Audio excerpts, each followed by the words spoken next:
హైడ్రాకి Telangana high court ఒక పెద్ద షాకే ఇచ్చిందని చెప్పాలి.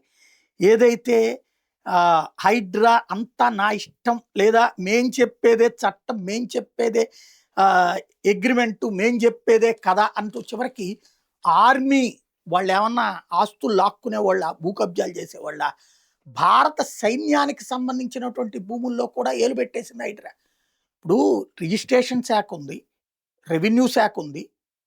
ఆళ్ళిద్దరూ ఉండగా ఆ భూమి వాళ్ళదే, అదే మున్సిపాలిటీ ఉంది, హెచ్ఎండిఏ ఉంది. వీళ్ళ నలుగురు ఉండగా వాళ్ళందరూ ఓకే అయిన వాటిని వీళ్ళు కూల్చేస్తున్నారు.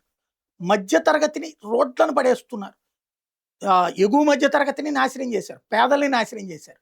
అక్కడక్కడ కబ్జా చేసిన భూముల్ని రిలీజ్ చేయించారు, కానీ డబ్బులు కొనుక్కున్నోళ్ళు నష్టపోయారు, అమ్మినటువంటి వాడు బాగానే ఉన్నాడు. వాళ్ళ మీద చర్యలు హైడ్రా ఏం తీసుకోవట్లేదు.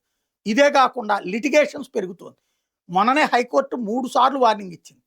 కోర్టుకి రమ్మనమంటే వెళ్ళట్లేదు కమిషనరు, హైడ్రా కమిషనరు. అంటే అహంకారపూరిత ప్రదర్శన, న్యాయ వ్యవస్థ అంటే ధిక్కారం, ఏం బిక్కుంటారో పీక్కోండి పోండి అన్నటువంటిది.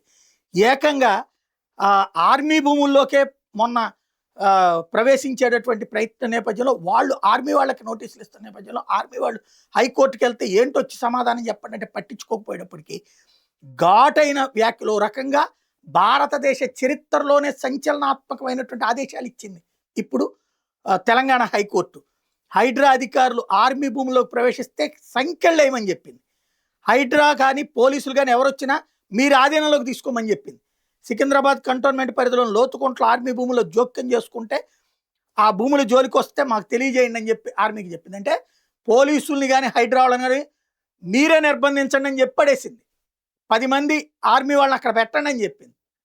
ఇది భారతదేశ చరిత్రలోనే ఆర్మీ వాళ్ళ ఆస్తిని నొక్కేయడానికి ఒక రాష్ట్ర ప్రభుత్వం హైడ్రా అనే దాన్ని అడ్డుపెట్టి నాటకం ఆడుతుంటే కోర్టు జోక్యం చేసుకుని రాజ్యాంగ వ్యవస్థ, రక్షణ వ్యవస్థను కాపాడాల్సిన పరిస్థితి వచ్చిందంటే ఇది దేశద్రోహం అనాలా, లేకపోతే కనుక అహంకారంతో కూడినటువంటి వ్యవస్థ అనాలా అనేది ఆలోచించాలి.